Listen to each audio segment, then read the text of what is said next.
Audio on demand from Vision Christian Media. History Makers with Matt Prater. Coming off of drugs, you're going to have emotional problems, but I kept chasing after God. And he's using this vehicle to bring people out of that dark into the light. And I went forward and I knelt at the front, and it was a radical conversion experience. And that's where the big change happened, and that's where we decided we're going to use our music for God, we're going to change our songs. When I was about 25-year-old, I was busted and into jail, and it was there that I came to the Lord. History Makers with Matt Prater. Hi and welcome to History Makers. I'm Matt Prater. Today our guest host is Grace Buckman. I'm Grace Buckman, and today we're chatting with Enoch Lavender, the director of Olive Tree Ministries, an end-time prophetic teaching ministry. He's got a powerful ministry doing the Lord's work and has a real heart for China and Israel, which we'll chat more about today. Very excited to hear more about your story today, Enoch, so welcome to History Makers. Thank you, Grace. Excited to be here. Enoch, first of all, can you tell me a little bit about where you were born and raised? Born in Australia, raised in Norway, lived in China. So I've had a bit of a background of all kinds of cultures coming together, and then God implanted in me a heart for Israel. So I've had quite a journey through different cultures. Yeah, that's incredible. I imagine you would have seen very different things, especially in how they do their churches or how they just are with cultures and family. So yeah, very excited to hear more about that today. But in terms of your faith, so did you grow up in a Christian home, or was that something you came to later on in life? Family was a Christian home, yes, and my first memory is when I was 3.5 years old, talking to my mum, and ended up having a conversation where she led me in a prayer to ask Jesus into my heart. Down the track, I had times of recommitment as a teenager, as a young adult, finding my feet, but that was my earliest memory, and I remember as a child praying and discovering that God heard and answered my prayers. So that was special, even as a little boy. Yeah, beautiful. I love the story of people growing up in a Christian home and just seeing, even though there can be those times of recommitment, just the beautiful long faith journey that we have with God. So yeah, it's incredible. And obviously at some point you started to move more into ministry. What did that look like for you? So I studied IT, so I did computer work, but I also began to go to Bible college, and that was my passion, to learn more in this area, to serve the Lord. My plan was to serve him in China, and while I was there, we really felt the Lord redirect our path, and gradually we got connected with a Messianic congregation, which is a congregation of Jews who believe in Jesus. And that was very new to me. I'd been to Bible college, I'd been in many churches, learned a lot about the Christian faith, but getting this angle and a completely different perspective on the Bible really helped me, in a sense, put my the glasses on that they would have had in the first century. How did they understand the words of Jesus compared to me as a 20th or 21st century Aussie trying to understand it from my perspective? Yeah, it's very different, isn't it? Just growing up in the Western church and culture, you don't have the same rich traditions and hearing about the different feasts. And I would personally love to be able to go and experience that as well. So you've got a heart for China as well. How did that come with your heart for Israel? Was it China and then it started happening with Israel? What did that look like for you as well? My mum had a missionary call to China, and so we travelled there as a family many times growing up. I've been there 7 times, 2 to 3 months at a time. And it was really special to be a missionary kid. Gives you a different perspective. You are encountering a different culture, different way of life. You understand it's difficult for Christians in countries like that. And you begin to understand and appreciate a different way of thinking. But I knew that my passion for China was not something I could insist others should share with me. It was mine. Many other Christians did not have that passion. However, as I began to get connected in with the Jewish side of things, I began to discover things here that I thought was just for the Jews, but turned out to be for all of us as Christians. So it became something of a passion then to share that with the wider body of Messiah, the truths I began to glean from that perspective. Were there any key things of that you could see that was for everyone, not just the Jewish people of the time? That is something that you could share with us as well? Absolutely. So we read a story of Jesus' final days with the disciples, and we read about how he went into the temple and he cleaned out the temple. He got rid of all the people who were selling and trading there. But in the context, what's happening for the Jewish people everywhere around him is they are all cleaning their houses of leaven. They need to get leaven out of their houses because they're getting ready for Passover, and leaven represents sin. And Jesus goes to his house, God's house, the temple. He cleans it out of those selling and trading, because this is my house, a house of prayer. So it's a very significant understanding what is going on in the culture at that time. One thing I love about the Bible is there's so much you can get just reading it from a surface level, but the more you go in, the more you understand the culture, the history, the tradition. It is so rich, and I love that you will never just be able to stop learning the beautiful and just seeing Jesus all throughout that, and how he goes from, you know, even the more as you read the Old Testament, the more you just see the beauty of Jesus and the New Testament as well. And so I know your ministry now, of course, you focus a lot on the end time prophetic teaching ministry. Did you find that came from your heart from Israel, or was that just something that you journeyed onto later on in life? So we got connected with a lady in Melbourne called Pat Ramsey. She was heading up a ministry called Shalom Israel. The goal of that was to bring teaching to churches about the Jewish background of our faith, but also where we are at in history. And so she gave me loads and loads and loads of resources. She had first-hand experiences of being part of the modern miracle of Israel. And she said, hey, you need to read this book. You need to listen to this documentary. And from there, I began to see that we are in a very unique time in history. Yes, there's been Christians throughout the ages waiting for, longing for the return of Jesus. But as I began to study Bible prophecy, I began to realize that we are in a time when these prophecies and promises are coming to pass in an unprecedented way. So 100 years ago, 200 years ago, I don't believe Jesus could have come back.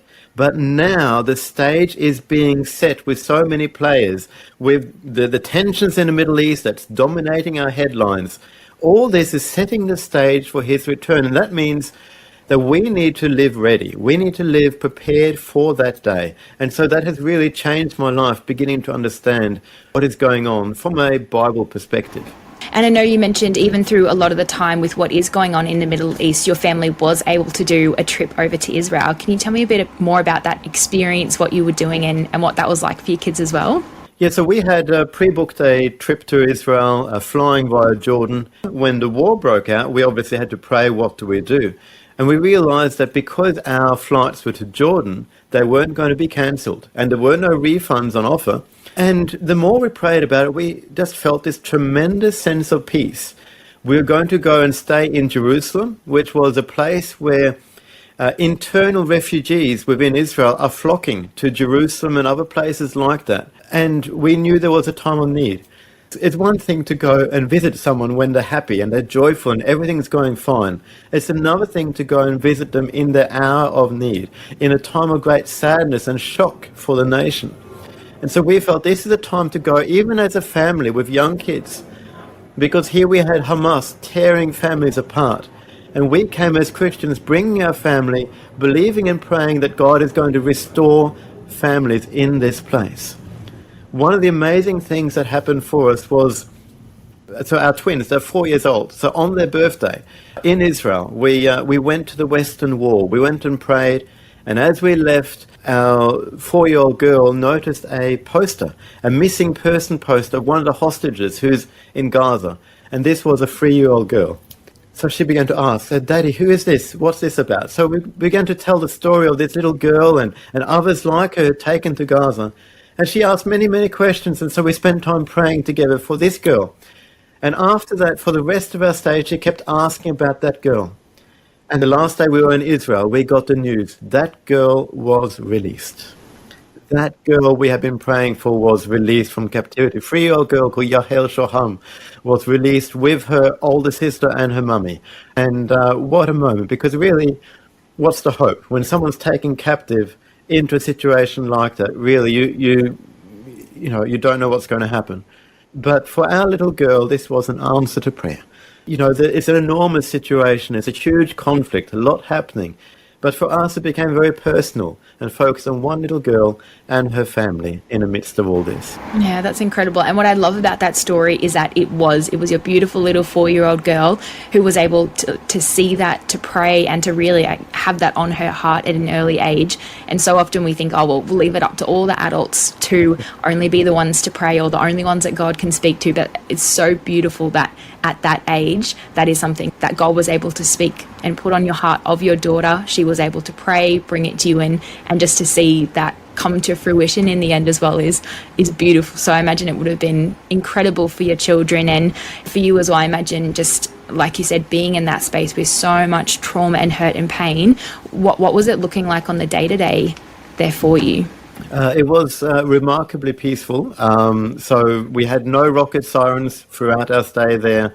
The main difference was that there were less tourists around and a number of tourist attractions were closed. But we had many great conversations with people, and actually just as we arrived, so we landed in Jordan, we crossed over the border from Jordan to Israel, and that is an arduous ordeal. It took 3 hours of waiting around in a hot, sticky place, dirty, dusty, flies everywhere.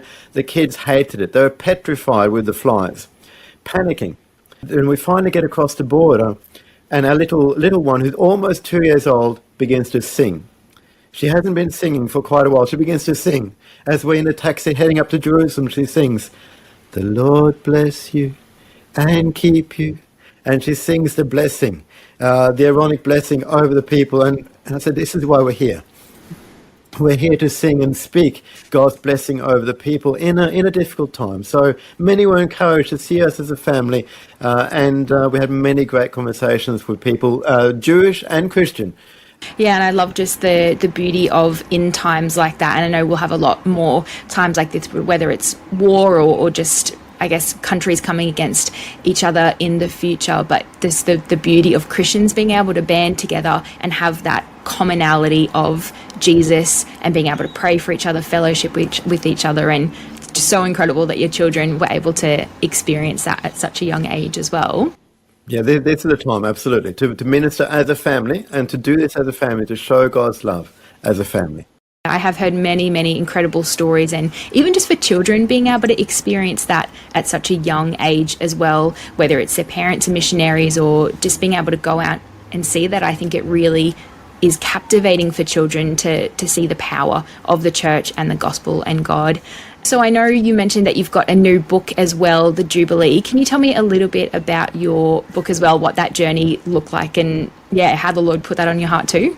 This year we've received an inheritance, and so we've been for many years dreaming to have our own house, and God supernaturally opened up the doors for us. 2 sets of inheritances came through at the same time, and in the middle of all this happening, the Lord was putting on my heart a topic of Jubilee, and as I began to study it, I realized it related to topics I've been preaching on from the very first message I shared 10, 15 years ago. A theme that there's coming a time when God will restore all things. Peter described Jesus' return, that he's coming at the time of the restoration of all things. And this was a phrase that was known in the Jewish world. It had its own meaning, and it was something that his listeners would have understood. But for us, the end times often has been portrayed as simply a really dark time of trouble. And yes, it is. We have got words of warning about those days, but we have missed this aspect of restoration, that when Jesus comes, firstly, he's going to rule and reign in Jerusalem. The angel Gabriel said he will sit upon the throne of his father David. But as he does, he's going to begin to fulfill the promises given. So for Israel, there's a kingdom they've never had. There's going to be a rule of peace on earth that has never been. God's presence is going to be among us in a way that we have never experienced and we've been longing for. The dead we raise again. That is restoration. We weep the loss of a loved one, but there is a message of hope and a hope of restoration to actually physically meet someone again in the flesh here on earth in Jesus' reign. In our family, we went through a miscarriage, and it was really, really hard for my wife and I, and we were saddened by what happened. But a challenge in that was that we had a prophetic word about this little girl. Her name was supposed to be Joy. And I said, God, what joy is this? She's gone. As I began to study this topic, I realized that her name, her destiny, will be fulfilled in that day, because she will rise from the dead physically, and I will be able to embrace her physically. And that will be a moment of great joy. When her name will be fulfilled, she will be known as Joy. And so this aspect of resurrection, restoration, joy, and anticipation of something so wonderful to come, that far outweighs and far overshadows the dark times, the short dark times of the end times, makes it all worth it, gives us a hope. That's what this book is all about. I encourage our listeners to check it out. Yeah, absolutely. And you're exactly right. So often we'll skip over the whole book of Revelation just out of fear, but ultimately it's the revelation of Jesus. And the more that we can see, you're right, like the qualities of redemption and restoration and resurrection, it is just such a joy. And you're right, in the whole time of our time on earth, it is such a small blip. And while there will be, of course, challenges in that time, it'll be just the beauty and seeing our Saviour come back, come home. So yeah, I love that that's a big focus of the book and a part of your ministry as well, and sharing the beauty and redemption of that too. And just tell me a little bit more about, if people want to see more of your ministry, Olive Tree Ministries as well, where can they also find that, or more about you? On the one hand, they can go to YouTube and do a search for Enoch Lavender. On the other hand, they can find our website. It's olivetreeministries.org.au. And there we've got a range of teaching articles, we've got a free newsletter, we've got some resources available for sale, we've got videos, free teaching videos. So yeah, please come and check us out and explore with us the Jewish background of our faith as we seek to be ready for Jesus coming, and what that means for us today as believers. Well, it's so awesome. I love seeing so many ministries just in all the different ways and places that God has us just coming together to all point back to Jesus. So very excited to see more about your ministry and how God uses it as well. But Enoch, it has been an absolute pleasure having you on History Makers today. I reckon you're a history maker, and so good to see what God is doing in your life. So appreciate it. Thank you, Grace. It's been amazing. If you'd like to hear this conversation again, listen online anytime at historymakersradio.com. There you'll also find links to all of our social media channels, and you can subscribe to our iTunes podcast. History Makers is a faith-based ministry, and we want to thank everyone for their generous support. If you've got a suggestion of anyone we should interview, send us an email, info@historymakersradio.com. God bless. I'm Matt Prater, and my challenge to you now is to go and make history.